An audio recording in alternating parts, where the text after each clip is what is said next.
SOMPA 106.5 FM Accra. Dear friend Ghana today no enaso no.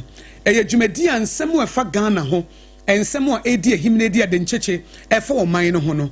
Na ye de ho adwenkyere ne ho adwempo na ye de abrew. Na Ghana today no emu ena se wodofo bi di ne birthday a na no nso na wodi aba na ya kama wo ebrepemu be 720 ho no ye bebie kwan na won so de wadwenche na wadwempo aba efise ti kronkwa agina eti won so nsem wefa Ghana ho a watete bia no na ye de opportunity no ama nti fra wabusuafo nyina na mo metie Ghana today efisa abre ya kopem se no nso bepa wo se maduana ne de ya tena se ye de trending stories online portals websites social media newspaper story bi e wo mu bia no ye de ebrewo ene anopai e wo Ghana today wonu aba akosua ABOAGYE obetimi afrem akosua nhira nyame nkwa na medi dwumai me ne me adult children me wo oba power ha ohine yire yes ladies first na who to say nyame adom no mpaibo ohun so ayefe me da se me maame uti se de u se obremame mo obrempo akwa bansa market mo se obrempo se why girly pa oh yeah they say why small girl that's why young girl be afraid we so be hello that's one early 20s be no sometimes you see a young girl I feel oh yes secondary school be no achu tifu from be no ashada bomb mesh kakra bi esa na ma ochi akra do ti na ji one antia na so yem panin sam kakra na any suit no so afata oh fata ne pa ai pa cho me da mo ase se wa na mo achi se me so de ho bodo do asao ma me se me shata di se ne fe fata ne pa ah propose wo ho e fe pa fata ne pa wo fa ni nyina nka obechusu we ho o force we frantoma wa ye ka bechusu suit no ho na akoye wuku adanti mefa we na se no we come to no no we adan de pepepe onya problem no force me ka choose wood kokwa adwuma me be David na me nko hompo me choose wood kokwa e to bring poor brass say the Ghana today ba na unsa no pa de sorry a ansa na ye de online portals trending stories no ye de beba se ye twitwi ye sen e se ye mu nsuo e to we de ye wi ana e yo hene ma yaduane edi eti ma yedie mfa ntwitwi yesen ma yetwitwi yesen yesisi enum so fesi yesi ye body no more than 70% eye nsuo eno nsuo ba ne yennom na afi wo hene ya ma yaduane edi no ma yaduane di a esese na yenya hoden na me so me de aka no ba ko bi atoaso nti wada uruma yenkwai mo na yebetwi yesen de a eye Pepsodent cavity fighter okay me so de ye no ana me de atwie no ana me de aye me de kama Pepsodent cavity fighter no udi twi osia problem bi ani akiri udi twi osia enjampra na we osena se no eyi ni nyina apie nkomi ene nka no ekotwe ni nyina apie ena ntokro ededa osena se no ekosili no na ma emoa bi ankohyehyase ase ankodidi osena se ama osia ntu dakro osi betu ato aduanim e wo breku awudidie na emom se o yusu Pepsodent cavity fighter wakuti asa how ni nyina unse asema wo ke yesinegu yenum no se won hwe ni ya minima brantie bi a we yesi a real story true story na make kire wo na won hwe ni si yie no yesi o baby didi na ne sutu ye no mene woni so wi ye kwaye ne surgery but ye hu baby yesi ne kwahye ye ye kwaye ne surgery ye hu baby yesi but ultimate say ofri ne kola brem nyina wan hwe ne si no hwe ne si ye na ka obi a wo de Pepsodent twitwi ne si no pa ene enumre no there is no way say wo sin bubefu e be yes akra metu kuma se kola bi si e maame oh okay ah we journalist bema wanya mfinhia baduana nwotwe mo ho wow odidi awie wo cafeteria ye didi ana ne sini nyina be se 5 to bom na obo kan so ono de ni nyina tu bom ma okopurugu ho na ni ye didi nyina yete ho kuma se asem na ama na ka wa bone na wo kosi ba akokora nso enya asem Pepsodent wo wa twi ama na bo ho ban ama 5 mu atimi atumi de say one na make we dey 5 mu so obere na ma just a fish ni kosi wow enti na Pepsodent ehia so obere na ma just no fish ni kosi ya wo penso asa kosi no wo blay enti for best 6 months no na ohun na nani mo bu Agum. Why cry by fire? Cry by force. Oh no, so no one wants to tell me. Me having in our sati now. Oh, tonight if you a basant no to me. Oh, yeah. Say we shall see here. No correct. And Neukita less than 20 cities going to Pepsodent cavity fighter bene or. Sashi no. Bebre. How man shall say what more problem I want to know. I think. And I no sansi ye de share yasintino. Wo bi akura koto bros wo bi anasa person bi as me to Pepsodent. No kra ne anka ne Pepsodent to. Pepsodent. Me koto Pepsodent. Esanse no ne yenim tete age atomo no na Ghana Dental Association po say udi twusi a ma wo madwuma ne ye mre e de ma won. Enti odofo bomode na ko Pepsodent cavity fighter sisi a na bibia anya fine. Ye won sachet no 12 grams and ye wo 65 grams and ye tube mo nketoa no. And ye wo 120 grams eno na ye adantamo no ye friend eja akwa pack. And ye wo kese pa no de me favorite. Ye friend no big family pack e ye 175 grams ebi wom pa. Oto ebi wom pa.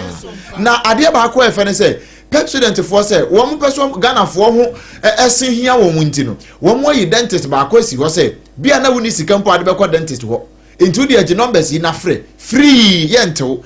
Ni I work problem bia wo sene ho no frɛ now de akire na wo mama ho anu yi 0800 161 000 0800 161 000 frɛ na dentist nhwa wo sene ma wo na bibia anya fine afi wo pese otu bi ton a 0800 200030 0800 200030 eno Pepsodent for numbers nam de ama no so fra ye ntew Pepsodent wasirie bia eho hia enti ansa na wodi nsuo ne baba ye ka ye de tu onim sesabre obetimi aba Facebook live ye Sompa 106.5 FM Accra and na YouTube nso ye Sompa FM live odofo bi di ne birthday wo obi wo ha wo pese wo chia no a this is the time opportunity ma wo say wo de ebefa Sompa 106.5 FM Accra bra ye de trending stories en semefa Ghana ho ye de ba betudwa no na wakɔ no like page no wa share na wo nso de wo de ato ho wo boss na me kan no Sompa ye branches no doso wan hwa ho ansa wonam tachiman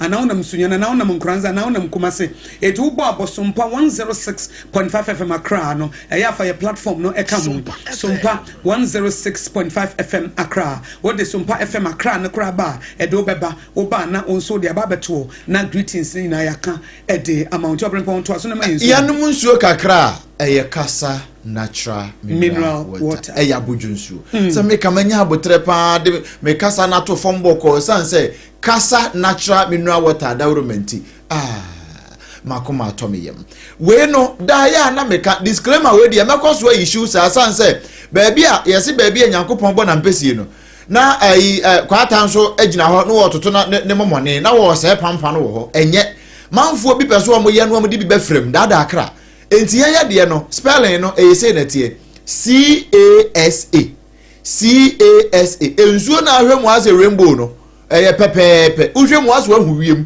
uhwemu a ase de osoro na aba asase isuo no Israel for de no wo nyankopon de ma wo no abi ne de aba Ghana no kasa natural mineral water ye party wedding ahodo bia program bia wo ya winya nsuo wase efie adwumam onam montre so na sukom de wo aboju nsuo betimi aboa wo ama bibia akoye de ama kasa natural mineral water ye won sachet ye won bottle and ye dispenser mu nso de wo ho mepa cho ma won kwa won hia ona da meka se wa anum nsu papa wa hwe ye obenya typhoid mempese obenya typhoid mepa cho fa kasa natural mineral water edi ujuma bia ha woye na emwa opa Kasaloma Ventures ya ode ba ye no wo nkran ha ya Taifa back hospital echi hwa ene obutu wase se wo pene baako wo pene dodo mu na won su atu aton no frɛ no ahoma so 0206 469 430 0206 469 430 and answer 0303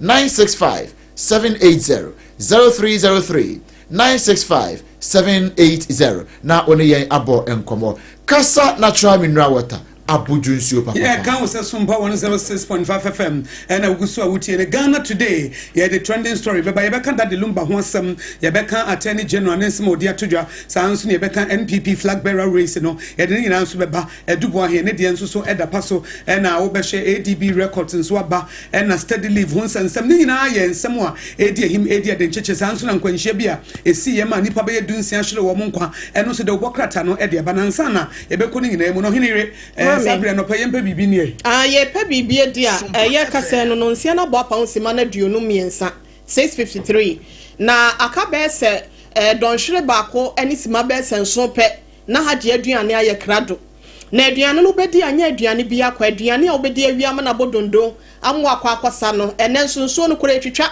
ebasa na kankan ne proye na edore ewo wonso ofie ntini wada roma sebe ya obenye aduane pedie na nutrient a ahoden no ebetimi di ama ni pedua na ma bibia nso atimi akwa enuanu ahodo ya wohia ne nyina no wonsa beka ne sey fufuo mu na wo pefiro ana se bia enkwan bia no banku ene talapia papa bi mesraw eyafo ni nkyere bia eye hajia special local foods hajia special local foods na kyira kwan no hatwo ha ya no wo yesi nananom mudwa boase nananom eto nsa afre wo manfo so omra na obesuesu adwen se be ya nkyekireye emakuro na anaso oman de bekoyi a eye hagye ho na woje aduane afiri na afahya hodo nyina no hagye na yeto nsa afre no amana be ye nuane de amayen na no achi no wo wade anasa wo to obedin eyiyo bi na ba wada roma eya na wafre wo no ba be ye aduane ne special one de ama wonso wachitafo se ye jollof anasa emo papa bia prapransa anasa betie na wo pa aduane bia ebuso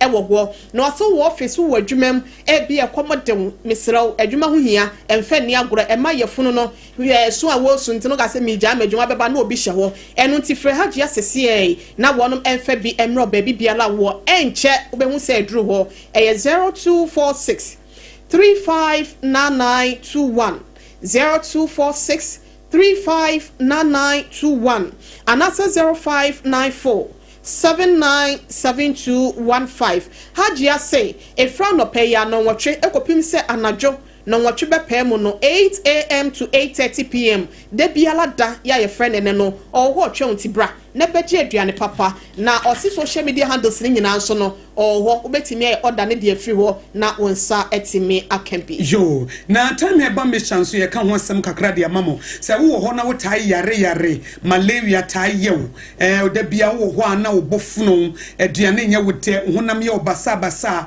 na da bia no yo bia ho tutu a ka hu se dru beboa wo ye time he ba me sha bibi dru water fridge ne nanansa na wo bewuo no ene odma na odudu na na wo ye nom no ene o kire ne hahan na o kekase ani no ene ono so fa ene odi aye time he ba me sha enti memma yare metena wo ni padua so wonko ade bia wo sori ahonam ye wo ya wonko ade bia wo kunu ba ho a ena meti ena mabatwe ena me nan de bia wo yire ba ho a ena me sisi ena me kotodwe ena me sori ye kra ena meti ya me ya me ko achia efa akon ho bai nom time heba mesha no na enye nipadua ne yenam nipadua ne na wo hia na ade abo adwuma time heba mesha edro betu malaria se wonum be da ho amaduane aye wo de na body pains no ade bia wo experience no na atimi efre wo se wadwuma efodwen se wo ye kwadwofo etu shada na da bia ena memfe ena mabacha na mabasa na mikotodwe na misre eye me ya omo se wo boa eti nom time heba mesha na boa ama wo gina wo na so ba bi etu no bia wo benya bi sa wo pedodo otu a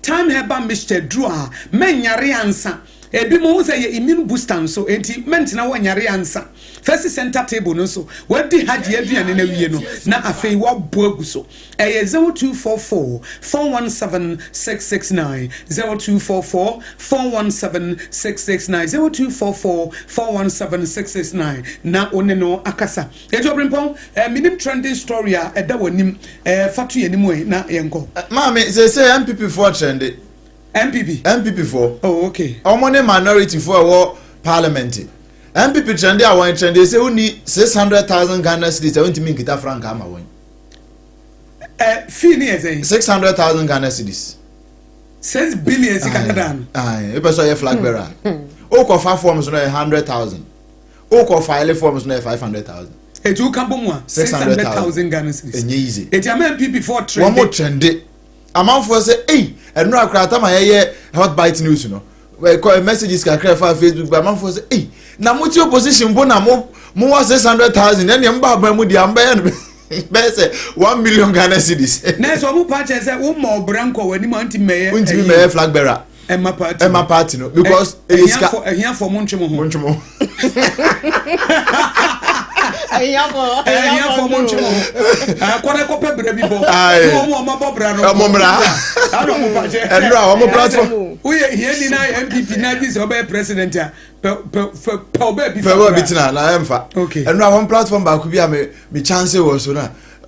Ladi lumba nwumi a na kakra no abosika so kakra no ne hwa ne nam saa we be say money swine we say money sika kasa edro bi anka dem we say sika is just say obi ahu say the party no pesika enti no womo gigi sika ne bi de afinti so far nipa womo declare womo intention nyina yi say Brian Champion ka ho Dr. Mahmoud Baomi aka ho Canada Japan Kwabena Japan na Dr. Duchum so far and aboagye agya ko nipa nsian wo bia 600,000 ti ohenere ya no tabulation asebo 600,000 times 6 and a minority for also 36 no say 3.6 million Ghana cedis no oi ebi wom ti no mo trend no na se nipa du twu onti a multiply 600,000 by 10. Oh, say as a political party, omudumedi esu. No correct. Omuhieska.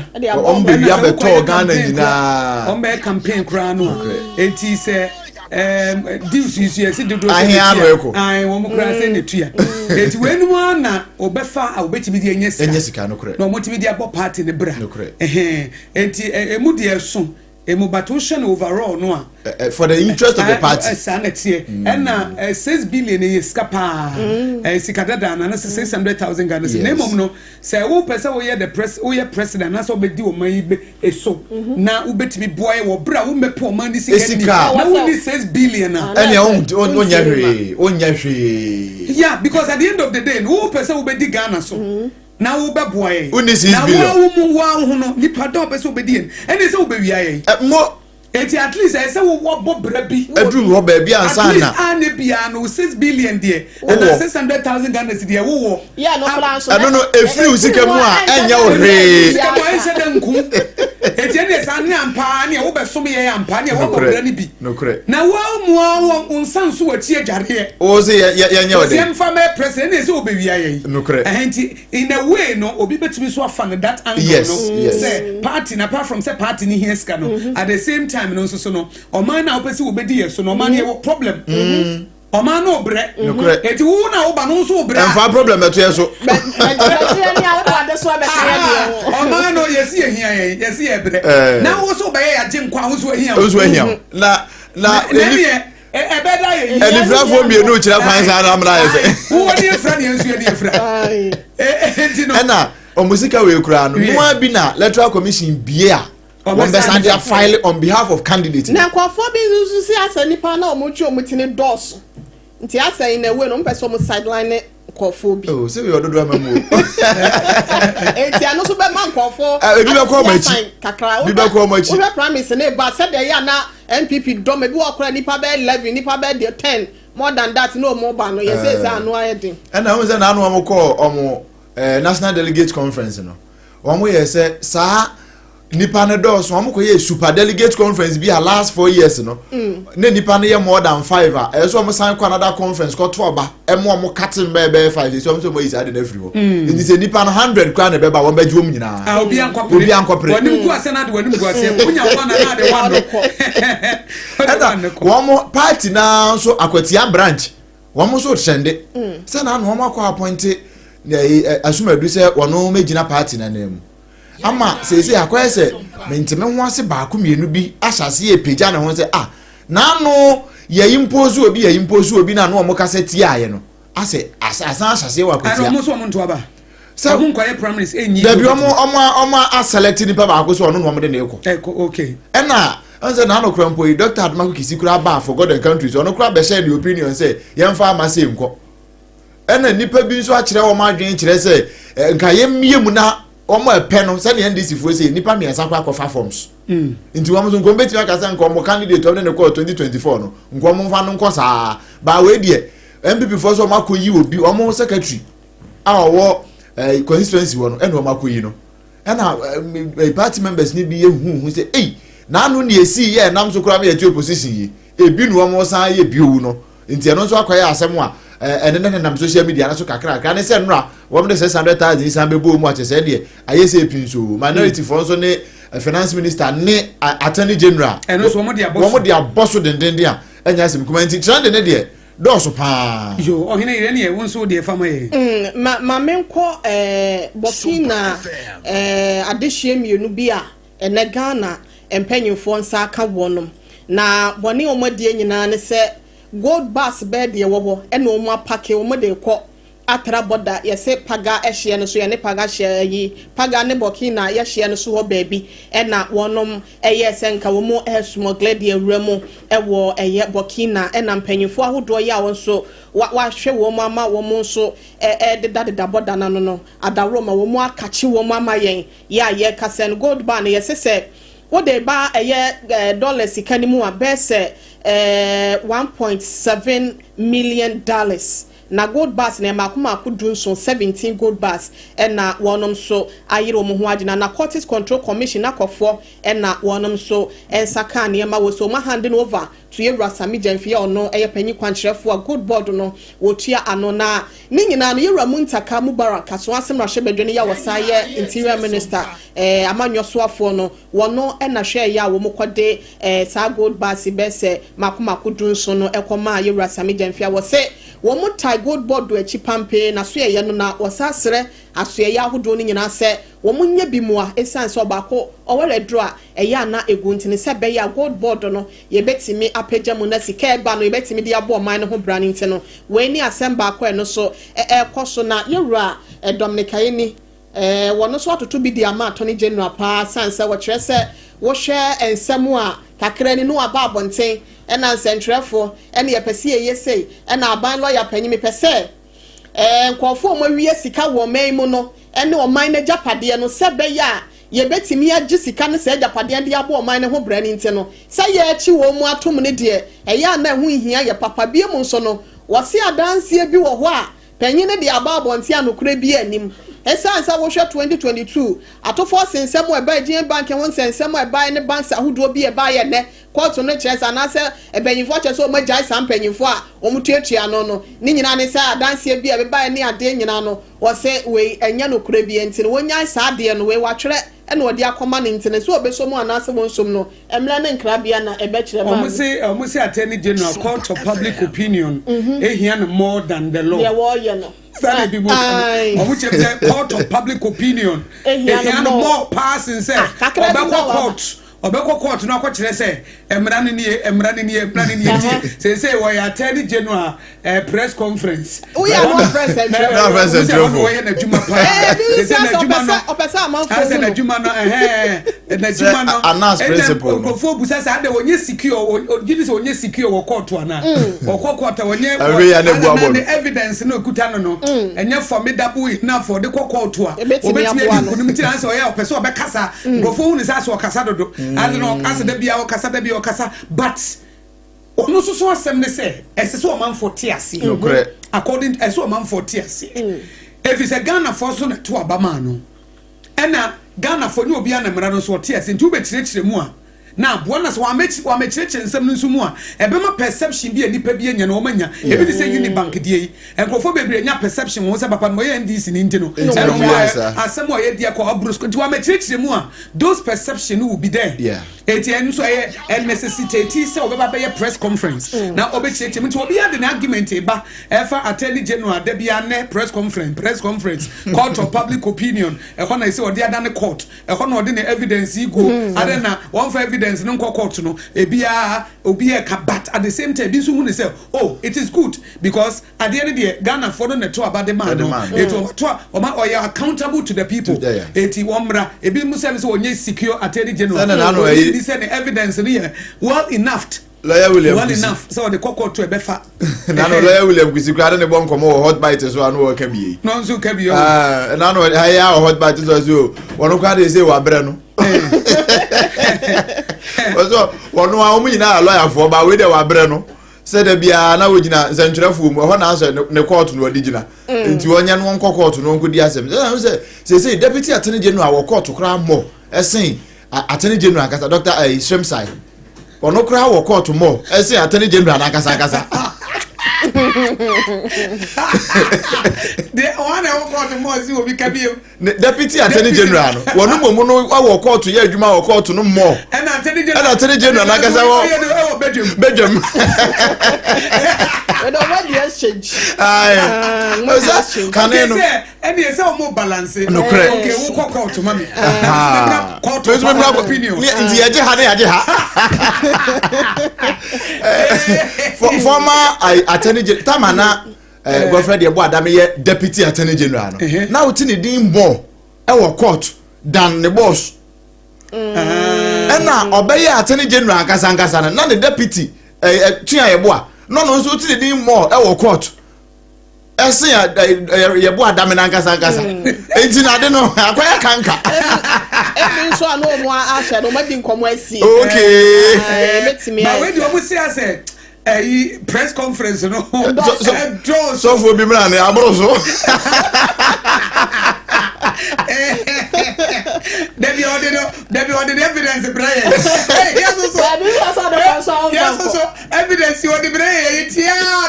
Yeah, judge baby. If you see a Milana, Sagana for me, and shut down Timblana Sinti. He says so about court to war. No, can't the actual running for no Musu action a boss on the end of a catch.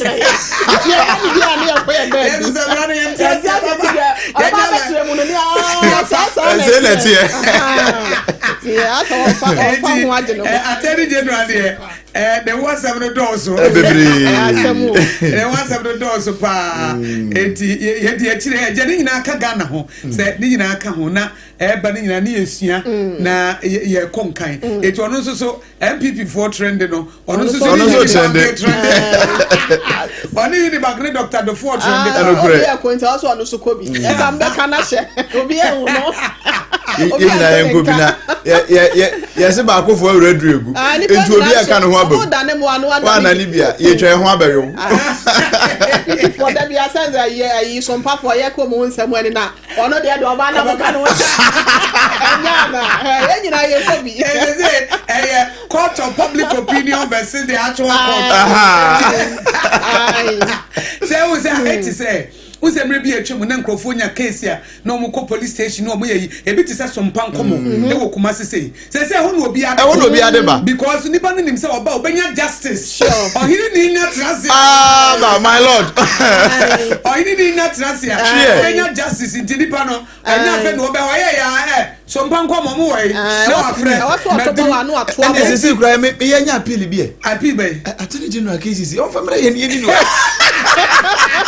Now say wow. To be honest, wow. And I was going to be so called no sir arbitration ya na arbitration court. Because recently Krano say Al Jazeera report. Yes. SOMPA Hinini program no. The Kuchai because someone say and Crawford Jehovah. It is Attorney General say or Hena say my lord to your job. I was some pancomo and some party. Oh, obey the simple cry. There be a press conference. You be Fred Dubois.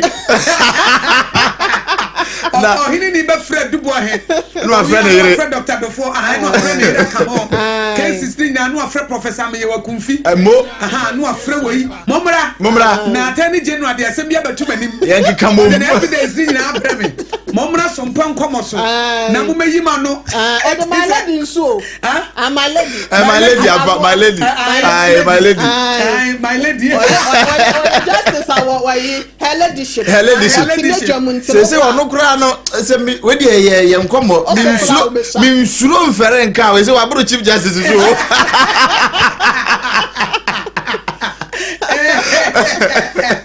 so from my lady some pan come komo attorney general the mama case ni na special appeal now the on sheshe now on famra woman power yes ohini ni woman king leadership yes e was some pan komo so na won so mu okuma so famfa sompa tv na won fa na de ne mo so pai na ne clark fo nso tete nanim attorney general we gina wo begina wo kasa tenten wo kasa tenten amfa judgment ma court of public opinion also the judgment ma but my lady otnasia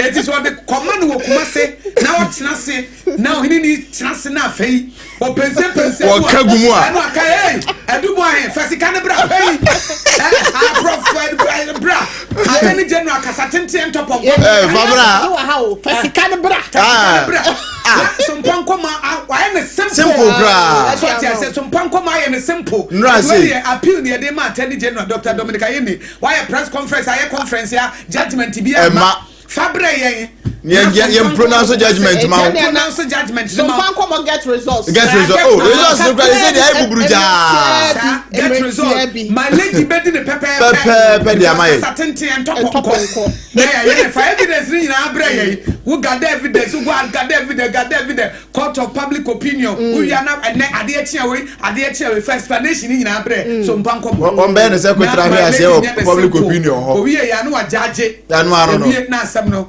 ya koya nim ya pedi le bia nra say edubu ahen we dey me kan boko nra Dr. edubu ahen me yire ko court okay say wasesa na lawyer no okay na ya attach na ne lawyer say we say ba ko e friend no chukui ye wona na ne lawyer okay lawyer ko court we say court ni ntu asem ne nse da na asem na say won se da wi mu afenu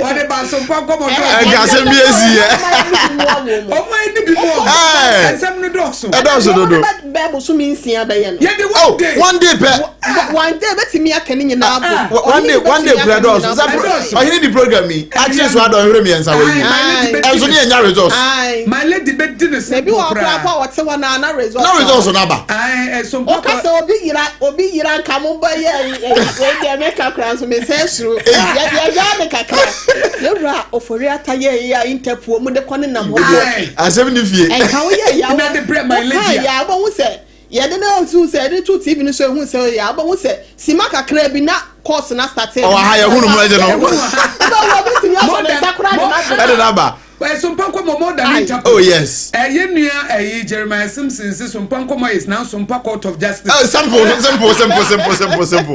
are na yedi person but mama in fact greetings kakram na na akua mo aboate Ablekuma Central I say good morning Akosua Nhira may the very special birthday Emma smiling Nati of Dansoman Sharp Cave or say blissful day and or day man unto ono so smiling Nati and smiling Nati baby I will be a Dansoman sharp cave hono Dansoman sharp cave hono e hona wo etm happy birthday yenian teacher kujo tepenyina susu and or say his excellency John Dramani Mahama will play politics with everything while in opposition or so opposition no not the BBI politics na monhwe the AC boko or see our ba boko de asumdwe beba ene ade himfa na ate se mampani kan se ne ene de yenkai ba o kai a afabre ye wai ena Masawood Kumase Bantama and also the abase deploying security forces to deal with chieftaincy conflict such as the long-standing tensions in Boko is not a sustainable solution. It's only ojidi sasafo de omakugo no enye no be solve problem no and ohene na mensa jibi also good morning to you or fantastic morning program ewo capital aye nyina ye tie and Jeremiah say muhu ye fa no pay you ai mesi ohene yire jai and what Brighton say Jeremiah wo hu ewo yenua Richard Tete and will say, when will I get a faithful lady to call my own? Hey, like my now she's with me, cooking and bathing together. Hey. Now we are not a board. Richard Tete, come on, shut up. Come on, shut up there. Oh, some Accra platform so that the pedo. What's the number? Hey, yes. Catch it. Richard Tete, be careful. I there one more number. And answer one no monum. Kona kope wo de or the abeto so ope or do kware Koware na munja cohabitation in Prachi. Na mani Koware perfect woman no so nya na munya cohabitation in Prachi no. Kona Koware. Message me me so me dia ma no kona Koware. Neja mu pe marriage benefit with cohabitation. Marriage benefit with date. Marriage benefit with imprachi. Na afi wuye cohabitation wo nya de open wo twesra de no ya wo so nkoware motivation on fa nkoware ne motivation we wo nya de open bia bia e de ne motivation srade bia nim na na kwa mo aboaten say also eno ana de ba Ibrahim ranking on de wasere a na ono so e de ne de aba enti wo de be me na me monitor na bobo no so na ebo 725 hono a ya ma etie phone so abam piao na ma memfa chronicle enhyase wa ha chronicle no mefa miensa pe afri chronicle mu me di kan pa kwamena je Japan ni mfoni na da ha se bagaya ena wo che se ye ba MPP mu an yokita ni mudie mu ya obetimi akura frank ade ama ha eyo no enti etu ahene ne esi ahene ewo mu no wo mokwa ya wo no nkai no na bibia anya fine na me mo hwi na fe be nko katafa ye to so enan ewo chronicle mu se mufu adwempo eya na ho no ye de hia me pa se mufu adwempo wo busa o wasi amnamdwuma emfa mra kwan so galamse ya yeso aikon wo so no oswafo a wo hwe ensase ne fuma gudi yeso papa no kra nye ne nsem wonde asem ne wo busa enye ne nsem sese ya se ekoye gidigidi akoye kotra hwe ase he wa na ya ade wabutu sese ade no wono ahu se wa frustrated en wo busa se papa no enye ne nsem wana wo so fo ade nkyere bra we eyese mu fo ade mpo ne wo busa no na abetifi mra se odani odanyafo Dr. Brian ye champon so no na baba mbosem a wabene pa ena wose wa file emergency motion e wo mra se bedwam se bokon sansam a ekoso no mentime nwase a asie security crisis ye ekoso bokon no wonte asie enti won mo a security capos wo man Ghana mu nyina na mra se odwam no mechirim anamo ba ne woni tuo eno anse ye de military fo akọ so wo monko ye peacekeeping na eno akra mampani kasa sese wo mpese be peacekeeping biem na mo anya just wo peace enforcement from peacekeeping to enforcement eno ka say no ba sa no a ye be ye kakra wo mu nti no fa wo no hu say ye enforce peace no one force wa be force eno ye kakra wa hanti bra champion say bambo sama ekoso obokono wono sabe wodene ho a wonte ase nti wo file emergency motion security capos ni nyina from IGP ekosi CDS so wo mu nyina mramra se bedwam no mo machire manamo a wo mutu ene kwan e befa so e lasting solution e de amane a ekoso e wo ho no emu nsem kakra eno no ye oba mbosem die na the new publisher so Mr. Bande mfoni ne da ha yi ene wo che se page 2 wo say Akufo-Addo's men will be arrested in Akwatia. Mr. Bande ne ka say wo say wo bia wonnim we the new publisher wo say wo bia wonnim ya wo ya MPP ni a wo baba be basabasa ewo Akwatia no de won beche no na se eni kwan se wo kan MPP na se NDC de se wo kan se wono kra de bae me ka se de se obi a kan se obi a bebe bia men single out because no ade bi wo kra wo ya na wo empower nkrofo bi because obi wa wo nsro wo oh yeah obi wa wo nsro wo yeah enti ka se wo obey what jeans obey to trust some my pinpoint any yen country obi a wo e se otiri mu sa nko ade ye mra ene obedi se be ya de si wa blekuma north nsamfon no ebi nsi biem de si wa ya wa so wogon ebi nsi biem de si ye wo mia bebe time ne atiwa ne ho anwan nyina de si wo tachiman ebi nsi biem ene sese ye ka yeah na aboa na amaye wo so man we are on the same page etien tena wo mobi mfa yese kan yananka ya me dey we the new publisher mu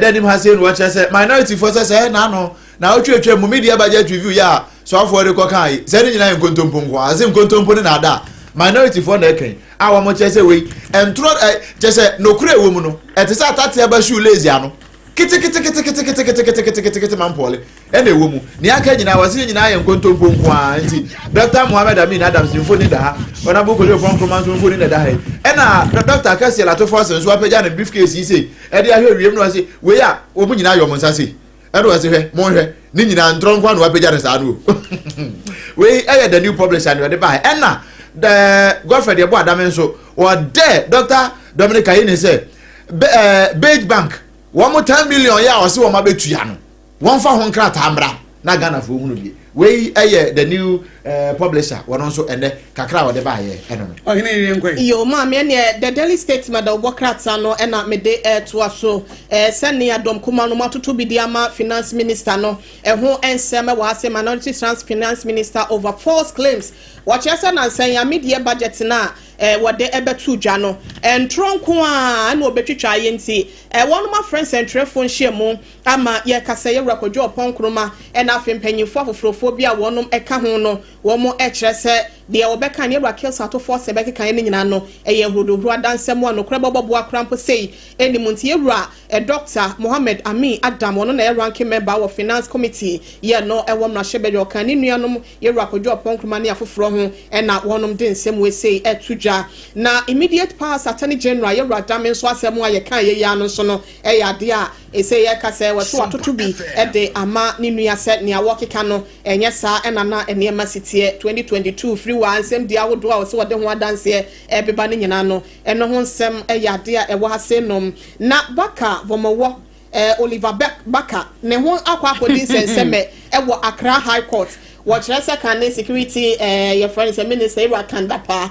ene okeka ho nsem gu ne ho fia wode kwadan court na wo se enka wo kiremu ewo court na so watch say one month the court no etwa 3000 Ghana cedi say wone ne council na say wone ne mranim ni wo mu entimi amanentini we so enwo nsem ewo page 4 ye no ewo ha say no NPP opens nomination for flag bearer election eno so ho nsem no ko page 4 yewra penya wono trefo edema on justice kodua frempon no so ne fonyi da hase no mu a asem no so ode aba na mamefa we say enye na yenkoprekun the new crusading guide enso ede aba na de yamboso enyina no ewo mu bi ewrada me de Oliver de enso so wo mu na financial security no watch say o makopulu down McDonald's property ewa black court no ama wonom ekwan na asem we se anurada na ebetodwa na se de na ase akoya reho se adwumayefo ne kire se ewo mu wakra ya mu amane ombo hu ane sa asrafo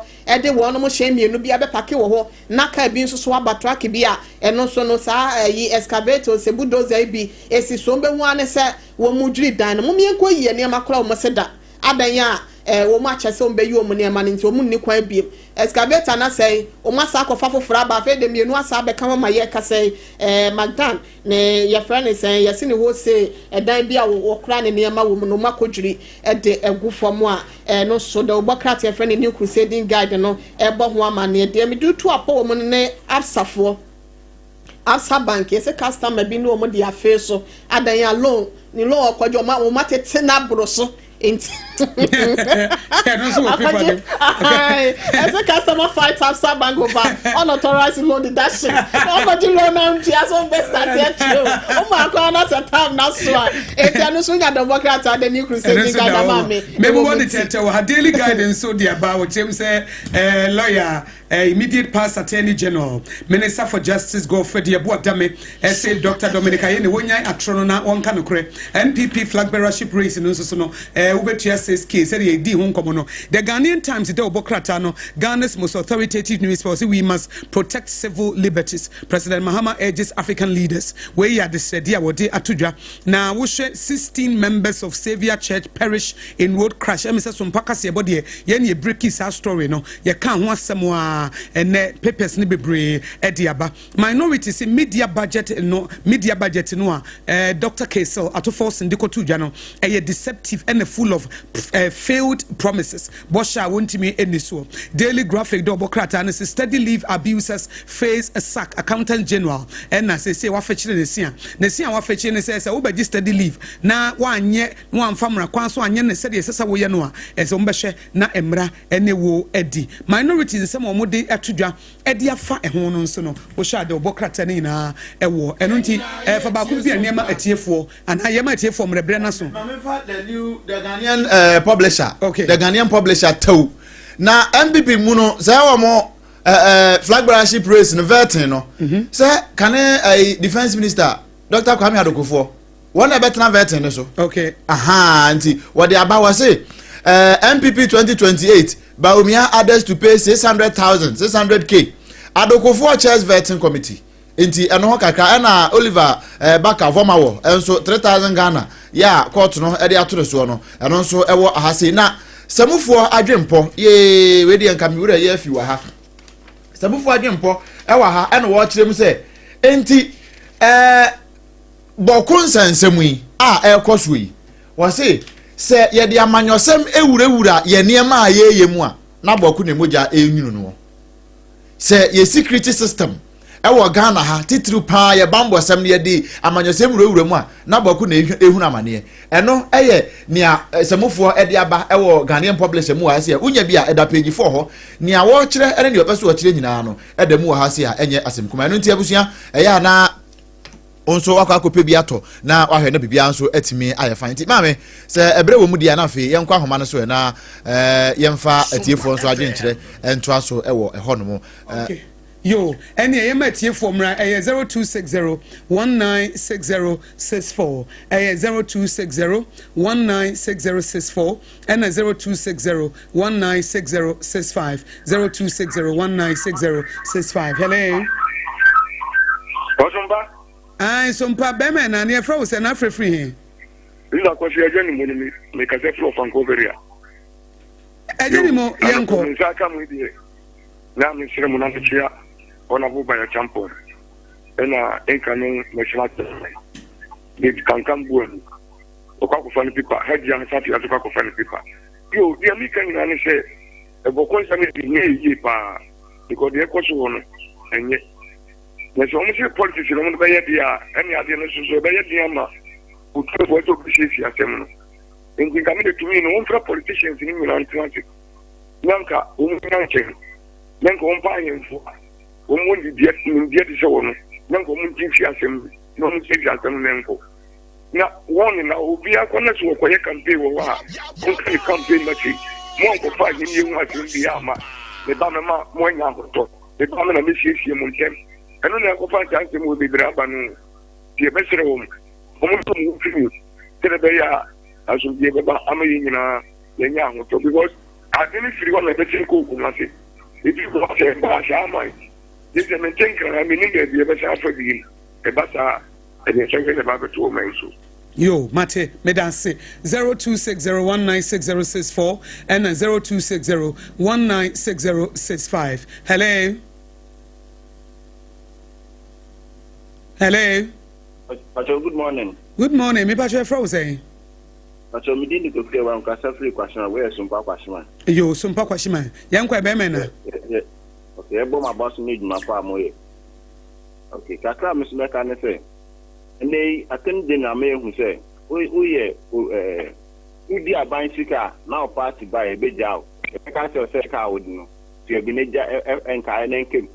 Intino me kakra me futu amne ma wa ukoso a the same yeah bra campaign so that the same and now the abubakar ma o man penyi a what you say on jene bon e bo na de command and no je perform the can say o ja mo ma ye dem ko tu ja mo and na wo fetire na so chi foforo na foforo na de mo kon then e say obit na kwa ko di face kana ma e de aman so mo mo abanda da na mo film no o dis kan no be de akoji face kan omo mo edibidira an kwa ujam na jam no so mo na mo mbegi ebi MPP for scan am din there for kura because the man just say scan na onipa no be man panyia obetumi di man japade na o Daniel Mani and say scan din so be president o extra omo so bin komo mi abenya komo tuni ko say 100,000 yo Mate Medase Bemena 0260196064 and 0260196065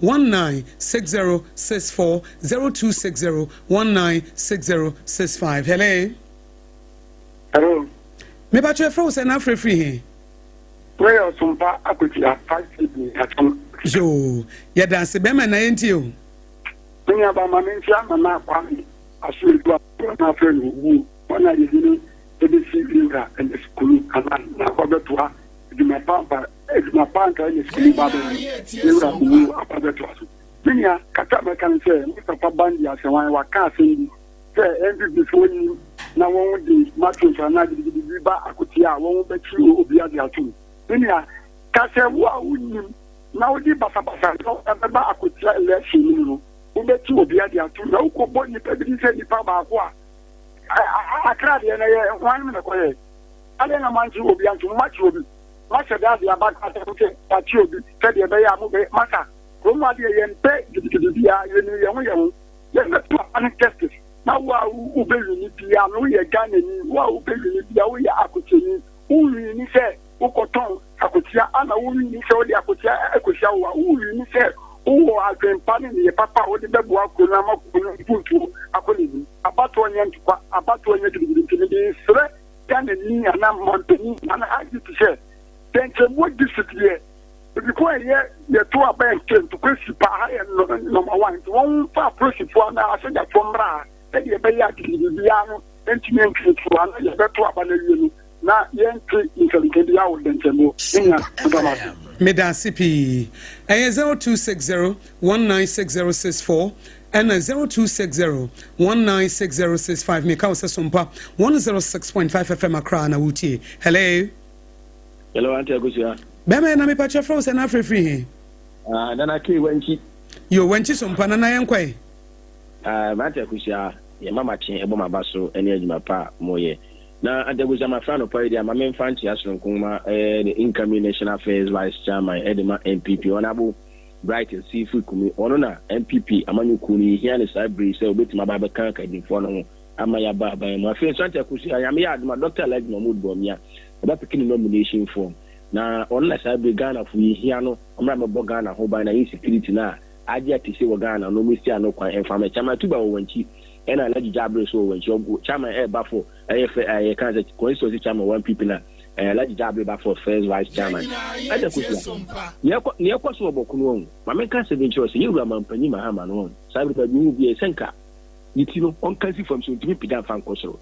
Because near Adia Tisha, my former a would if you go Bokuni, no, one any majority leader, a friend of Mahama Yaraga, one more cassa, and no money yen, I'm a winning number. Make up what we saying 2024 about to a banner. But be a young Mussas will be anyhow. But be a Musse, or Monto Moha say, or Mampani Mahama could not simply catch the move, Boko say. One of the ones I hear about pet and all Boku Kudiamo. Na sebi NDC for ba ma na asumbi e wo boko na people for there wa ban ma asumbi ni boko ata ko sami bi some people ye wa ban da ben na ate say ya gba wura school ma ko bo school for nkura tu aku mu da ben na people wa ban bo say ya gba wura obi fia kuku ne yede ne ma nyina ada ye wura mampanyi mahama na no kasa ele de sa de wi aba aferi wa unye ekoso mahama yariga so abanda da akufado na oboka ehwe asojafo asrafo mo bo ban e ma trenches wo de kwotena parliament house ekoye na manyosem se Ghana sika na ompanyi akufado epeja e de ma asrafo edie enda mu dia de we ya manyosem san adia ye ba ye na ngo kasa ompanyi former vice president Dr. Mahmoud Bawumia na sora wato akade da kuma nku ko se omoma to kono munye de se wato akade de kuma nku ko kwet MPP te ba muhu se na ekuhu amafo bibiri oboko Mate na obi fofron so emra 0260196064 0260196065 hello Hello. Me patrol your frozen now. Good morning. Patrol frozen now free. Yes, I'm Mr. Cosby. Nkasafi Disco. Hello. Hello. Nkasafi Disco. Me patrol you too. Oh, am I son? Last one was say, am I phone? Was that last one was say, and you Mukasapa. Last year, in some I call so, some Bokun and some so. Omampani wutu jina ho kate we obini wa abamu na ntukwa ba titi abuabo akani simpi titi ani akoso na chen last year dia no bon ezi Mr. Afabandi no okata yi okata onya no nkwa ne ba mu eyi ayo waso dia no abrekuma dia no hwemi esi omotu hwan police fo jina ho na nso hwe ne koso bon enye anwa eye nne iti omo kasa na mo ahwo mo kasa mo li yo mate medas pa yamfa de otoso 0260196064 hello Good morning, good morning me patrol frozen na free here Patrol Maxwell German staff drop yo drobo sompa yenkoi me da si bebre and then my tools you know na me gusto e practice to fi kakra ganti me dey be fa ko si am say me da se ya ba era John Dramani Mahama mamu mmemia institutions me no a ye problem pa ya attorney general any special prosecutor Sankufuko mielu the way almost see a your money man ama Ghana ye bisi basa just who baby a woko almost me that can some now your mamba na say go I am to see esika we nyina akire na niam aye basa ndi na ye kwin ehina ye kwin me dey omokura ye confused kura say obi bia o Ghana the almost offices no more man aye somehow useless in the way me tiasie esi aba sire omo be ya adwuma na omo nye na omo gya ze dabia na omo gina press no so no na mama nka bofo nsem ni bitaw ni ni aba na ye ga John Dramani Mahama ono asi ye MPP for na ye ba ye credit problem wo boko na omo de omo ba solve ye mu sa sabe ya make us what we solve guarantee issue sa na ko kan ye say omo ba ma guarantee aye say omo tinya solve when you say you are John Dramani Mahama, the incompetent level, no to say they call the next level, me that say. Mate, me that's me for last caller. Hello. Hello, good morning. Good morning. Me patche froze and free here. Pastor Sam Kwame, me kasa fi do we. Yo, any do we nya sompa yenkwe. Me nya ba nya mishra mo na kaka me pese me kan se na no abrekuma asema SCA ne ye tufo se ye ko by election e wo hifan uni ya ne ko for blame police for me nye police ni nkasa ma police for die ba ko for blame police for na ya bebre na se uni pa no kwa uni ne ko so wo man no ne ma police for mu juma ni bi ni ye di ma omo ban election who asema politicians NDC MPP ya uni se samantie ya na mu yo mu langard for yo mu macho mensi uni se be pre omu national security card omu ko dibo ni kura wo be bia omu yi omu card mi e bi si o so ni se obi na si o omu ba bedri ye dan bi omu ye langard fo na so omu kuta national security card no bia na suma omu but omu free omu akasa omu camp enchi sao man we are mu eni asundwi ban election wa se me no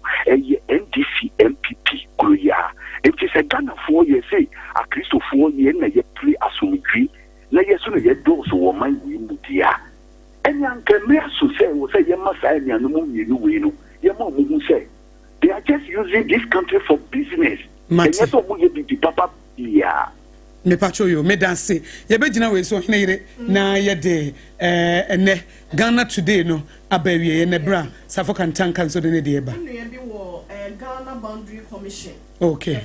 SOMPA FM. O dini birthday inti ye fa akonya so ne ye fa happy birthday. Ento emanu nyankopon ena yeswe ni nhira ene na doye ne bambo so no nko ede amanu se be bi obekọ bia na namo no erade kanea eni nanim na ono ankasa na yonkofo Mr. Divine ene Mr. Ni Ado omunyina ase man happy birthday including my yourself. Okay. Say safo ho ye ne fe pa wa he woni mu a say the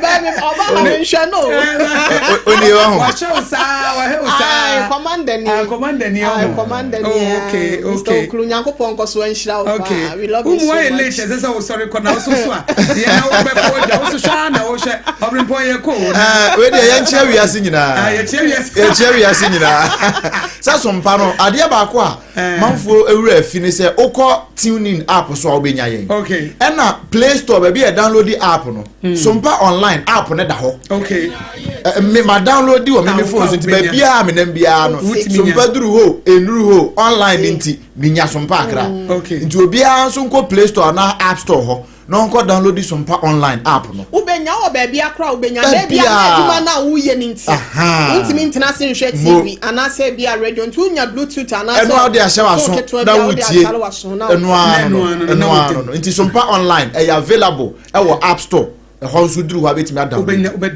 no was here any etie for her any day Ghana today no AC na Safoka Ntanka at the tip of sports no aba yeda hajia ase yeda Pepsodent so ase sanso ena yeda kasa natural mineral water and so ase time heba mission so yeda wo mo say sorry so na Safoka Ntanka ba wo wie ya na first service and net Dr. Drew unim say you ko da idie ye be ko alabaster na yakofa e de free ho na wo wie ye na 10 pepepe na Victory Charismatic Chapel na omonso so ababa besum na omo abaye Apostle Frank osei na Apostle Frank osenso asum wo wie ya na ya bomo djuma kopem se pramo beto systematic beba besum ho wo mu wie ye na pramo to ya na ye de Sompa kase bo a ehwam efri ha na ye de afa ye headquarters ne miamia nyina ye wie ya pe na mobransam ye obi asam ye ne Ernest anane ye bo a ye hyenkomo bi ase juada no ene ye beto so ne wo ba beka sex addiction sexual urge ene ade eti ne mobransam tie bi obi a wo go through rum prostitute you know no one wada or baba kind of story no one learn na etimi abo we ya na for God and country na no nso so ato so Professor Kobla Abochi ebeto so we ya 5:30 pepepe na ye the hot bite kase ebo emu de aba hot bite bi ya na Prophet Mango Day what the third service nso aba beto am so third service we ya na de aka nyina to so ansa na last service no 11 p.m. to 1 a.m. no so ye de ama Sompa ya hwehwe dwumadi ebebo okoso tie radio yi na kan ye ho asam kira mansan no mo so niema pa ye de mamo no o mo so ababenya ho mfa so hunu aba kosu agwaba dwetimi afre me kosu nhira me doba kwaku ampoma na afi so ohene yire na mote yenka yada mu nyina ase. This is our own, let's cherish our own. Ghana Premier League is back again. I say this is our own, let's cherish our own. Mama baby can come akuma mu hine ho nkyerɛ wo. Ɔbɔ me ne mabusua ho ban. Me dia no hwɛ mabusua. Fi I want to aso so I want to aso so. Hwɛ, mama nka kyerɛ wo. Me dia mama sere daa ne da. Me dia no kyerɛ papa. Di etimi kwa sabe bia ye obi wɔ hɔ. Aba, emeya hyase bio. Entibu ranom na mo kanfo mo saa. Oh, Debbie, Pepsodent 200 grams for no one sem na ye ka yo. Eye kokoko. Pepsodent kokoko promo no nie. Eye Pepsodent kɛseɛ dada no a. Na ye de 25 grams aka ho. Jiwo de na ba wo busua ho ban. Na hyɛ wo se mu de. FDA aji dwadie nkras wo yi. This is our own, let's cherish our own. Ghana Premier League is back again. I say this is our own, let's cherish our own. Division 1 League is back again. This is our own, let's cherish our own. Ghana Premier.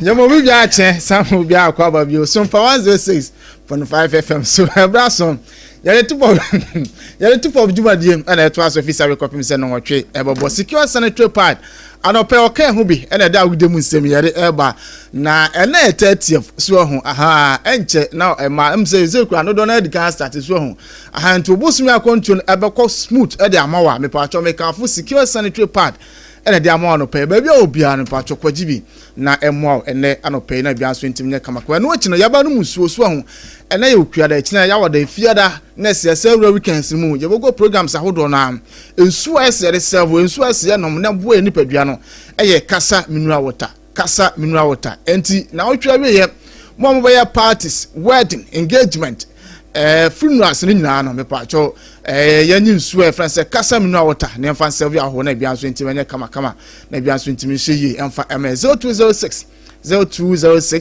469 430 enjo so eno akino medimo fa ba center Dr. Time da so oso amana amfa bre anto oyare no so na wani amfa ama wa hwan ene bedi ama wo endifo no kyerem on krampo kuase mayra na bra ne ntu yare na se emfa kuma senso asa asantemo ntamu so ye obu akwa agogo yene aban school no na dinhwe no 0244 774 na medimo fa ba center mpanifo enso enjo so we na obu afa no poma so asena yeda agude mu sem no enso 18 eba na nua na omrahwe de film na nya asem gutwa but before that no yen start run for me picture bi atuma ya na alijara and different mame na yemfa enum en start esa so oko Facebook e de koto wonum say omo 1983 omo Africa Cup of Nations U17 omo timi kwaje ma omo kronkron Ghana no asa say omo na ye head ayi ha ye yi omo yi pamu bi say anti obesre omo mpani I am Ali Jara, former Ghanaian international, Italian 1991 U17 gold medalist, Australian 1993 U20 silver medalist, and Japan 1993 World Cup silver medalist, and Mauritius 1993 gold medalist, Africa Cup of Nations. And to also best some best and fish be some university as a Yaina Ipamu Swahun, Ghana, there's one, and to say so best some company. Say master men katani dino so ho ha de bia say o man ye de ma ono alijara no e so man ye enso etime de man san say o tifie o do no ho no heda ensisi no so sa nti o sre Ghana nyina no mampani se wa ba die onu so mampani ya obi oti asampa nti o be sre mampani tie na asem no mo no so ne sra ban mu no mebo na amanfo bi ase amanfo bi se sin din ade a na omampani hwe na sa ne ma no ye munya se ne din omo se no na emum ye mra ne sra ban mu na Ghana enso mafre emebo no nti we ensem a o reference ari jara enso ede atudwa na pede mu sem ematifo ko twere no Facebook wo na o de tag Ghana mampani na na peye nya bia ede mu sem ede ama inatifo na yemfo ne nwura mu enso so na se enura mra hye fiem na anya asem goto akwa da bra Queens of Ghana etin ko pie mu e wo mra hye fiem de omo bronze medals na asa bronze no e ko kire na tese e ko mra hye fie e de ko kire Ghana mampani no akire ma hye fo no anom ho nya omo ko kire omo na empanefo pi enso timi didi nkoma atu omayefo bo ma baso na ye maame odi kan kase no e maame e fense Lawrence zewonu wono ekasa kakra ebo ma na baso na ochem se man we no emode mom koboy no Ghana fo nyina enso ani aso na ye proud some so timi ko di third na mo je bronze medal enso e de ba fie. It's demonstrated so much resilience, grit and determination at the WAFCON tournament, and every stage of their performance they accelerated or advanced with their determination. And Mr. Speaker, this is worthy of commendation. They have inspired a lot of young girls in our nation who dream of wearing the national jersey someday. And therefore, Mr. Speaker, I add my voice to the many voices here to congratulate them for bringing at least the bronze medal to our country. Mr. Speaker, I dare say that our national women's team have performed better in recent times than their male counterparts, and therefore they deserve all the support that they need to be able to advance in the next WAFCON tournament and bring the final and bring the trophy to Ghana. Mr. Speaker, I'm calling on the Minister of Sports and Recreation, our committee, the government, and all other stakeholders to increase the budget allocated for women football and prioritize their funding. Because, Mr. Speaker, if we invest right in them, I believe the next tournament, they are lifting the cup and bringing it home to Ghana. Me want to summer, my mere friend Laurentian. Zewonu enso aretuja na pere mu sameti for na okasa we ya na mention north mention south mu asebedwene honorable bafo awua enso se Mr. Speaker ene onso kasa bebe otemu say black stars pa na kwaji sabodin de ba ya enka basketball ba na ke dia ke de mo niska ke atwa de ato se de ma players no kenya asem kuto akwa ni said de blasters na call ya ke bobo ma bas no se ma no so akwa ya yemfa sa basketball de na emfama ema na de ema mema no yenye bi mfama ma no. I am calling on the minister, Mr. Speaker, to advert his mind to the Affirmative Action Act, Mr. Speaker, by ensuring that these glorious black queens, Mr. Speaker, have parity in terms of their earnings. As much as what the blasters are earning, Mr. Speaker, we should also give them something closer. That's right.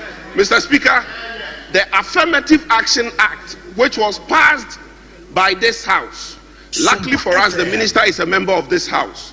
Mr. Speaker, we need to enforce it. The situation where the blasters will earn so much money, but the women earn very little, Mr. Speaker, is unfair and breaches the spirit and letter of the Affirmative Action Act. And so, Mr. Minister, very respectfully, the blasters are given huge bonuses. Let's give our women huge bonuses for the group stage. Mr. Speaker, when the blasters qualify from the group stage to the second round, they are paid huge bonuses. Mr. Speaker, in accordance with the Affirmative Action Act, let's give our women huge bonuses. It's honorable Balfour Ewa, Mensa South, Emma Sobojani, one of Swadu Chujana Peremisem, Emma in a tier for now. Honorable Mustafa Yusuf, former Youth and Sports Minister, and Swanra, or some Gaka to John Ochima, Black Queens, we Abuja Mujin, and Kundon Kwajima Ghana, agency say, Pa, or no banana led banana Kufuado, and Dr. Mahmoud Baumia, and so the minister say, Palmia to Honono, and no now women, they are more football. Developer and the Black Queens of Ghana, and so edges Abudiwi. Mr. Speaker, the government have also done our best. The government upon government have contributed by supporting the women football. Just last year, we all witnessed the Black Princesses being the champions of Africa in the African Games, which was held here in Ghana.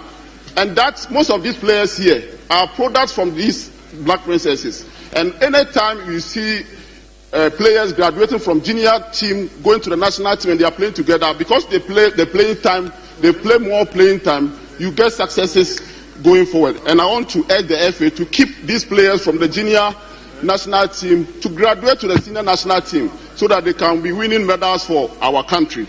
Mr. Speaker, also we shouldn't also forget that when COVID happened, for the first time, His Excellency President Nana Dankwa Akufo-Addo ensured that all Premier League, Mr. Speaker, all women Premier League players were put on stipends, and they were paid stipends, and most of these players are beneficiaries of those stipends.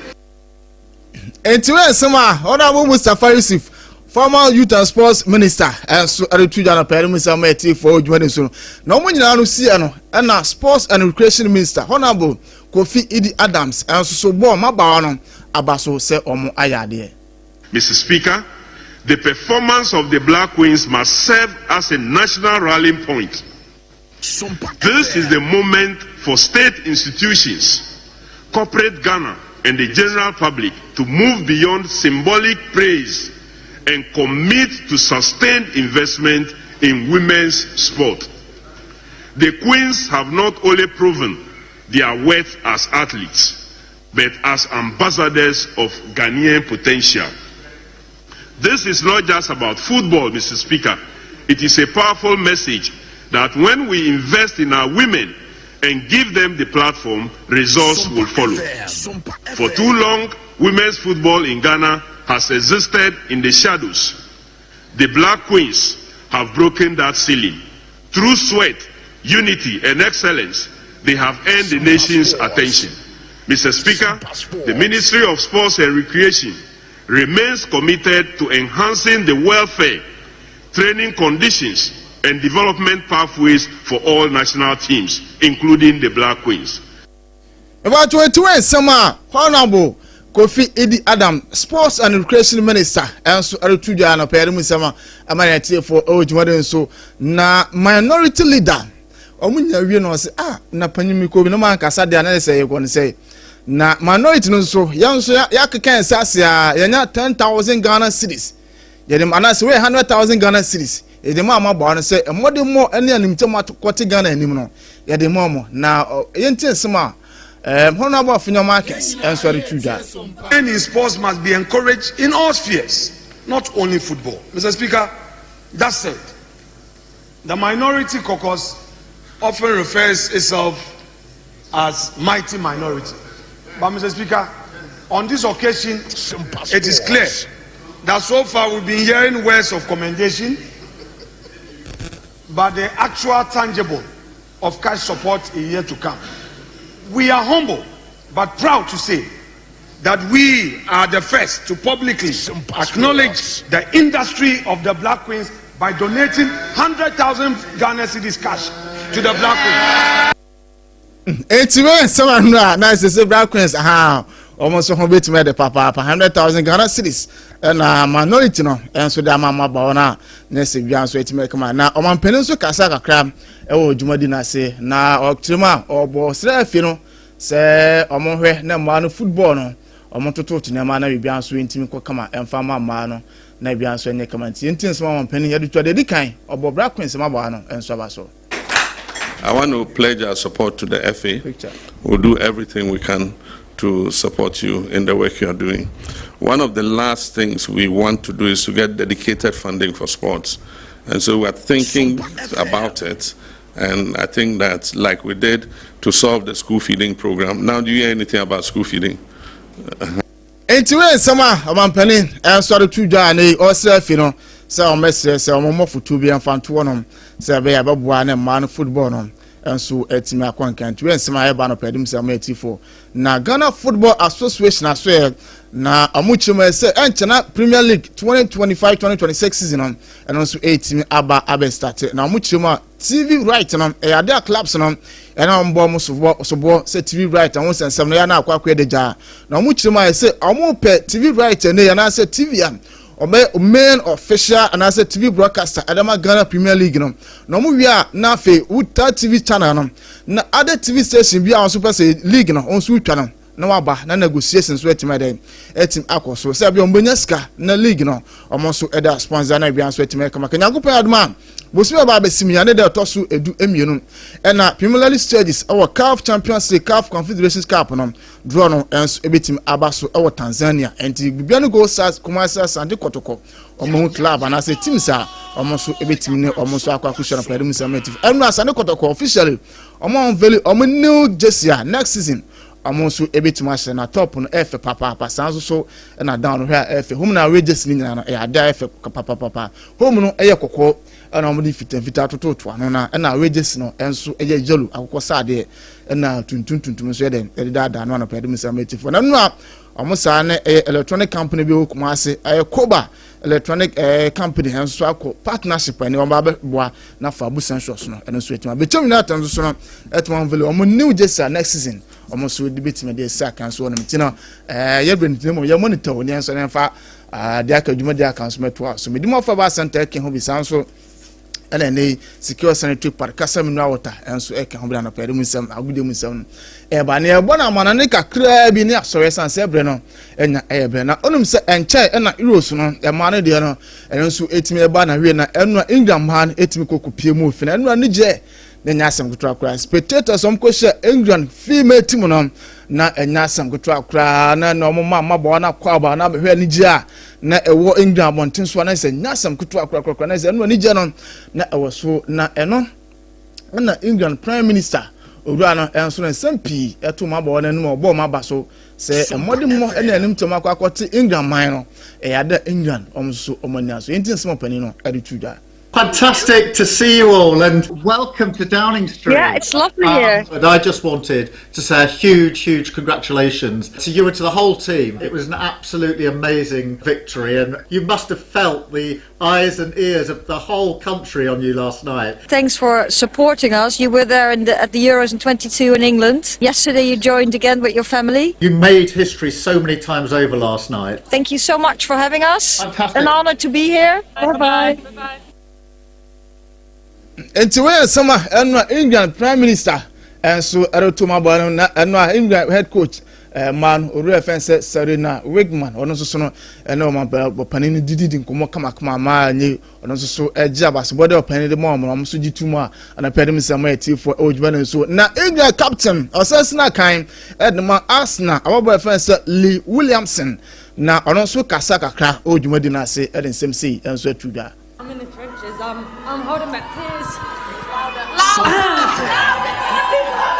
I've been crying all the way down the mile. This is unbelievable. It's probably one of the best things we've ever been a part of. So thank you for coming out.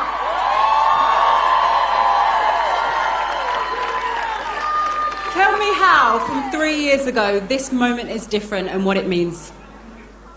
There's lots of ways to win a football match, and we repeatedly did it the hard way. But I think that you can see how. Into where summer and so nice and nice and good for our friend Lee Williamson, or no captain, element in your mabon, Ninsima, or no so and general and mountains to any some good crack. Now, young woman, more you are spending colleague in Comacra, now bright in Bramo, new signing. Edema, you want to didn't come up. Now, we say no about John Manchester United. Feeling on at the same. Yeah, obviously you knew there was like some rumors for me for United. And was he saying, "Come, man, you got to come, you got to come"? I think it's really good to get to know everyone here because you spend like 24 hours a day with them. So I think it's really important. I saw it on your socials. You was with Lenny. I think Kobe was there as well. What were you training together? No, I just met Lenny in holiday. So. SOMPA FM. Into summer, Brian in Bramo, and Swadu Tujan Channel Pena, so name for good demonstration, and fancy Yakubian Mochina, that can be ano. It means some names on their Dawson. Aha, Yanachina, Eva, and there can be ano. It means some Edda Brainty for Midimo 4 Center of Proken Hubi was when the arm farm on wine and a bit want to Yada a toast. So about your make I say Yari and one of Dimbuku, me part of furniture, Midimo 4 Center. Now Yareno, Yan Fabre and to Sunin to us, and from 0244 774 282. Now those secure sanitary pad of Babos Macontuno. Aha, very secure at the amount part of me come for secure sanitary pad and a diamond and an upper Casamina water and swear can hobby and in swear no for beer and swear editing, Najini Dino, a Casamina water and part of Wajibi, Nemoa, in Subon Mabaco no Marino, Nafisa, Cock fire for Fras and Abra, Casamina water and Tessa, born Nipediano, Nabian sweat to make come up. We not bought for the Pomus Rasne, made out with them 7 by from Suffolk and Tanka Ransford. Na die ko Facebook pictures ne videos ni nyina so ni kama e de manyame admo china nsem ne yeta ha no da kamu bia no e de musem e de bebre na ti from ti SOMPA 106.5 FM.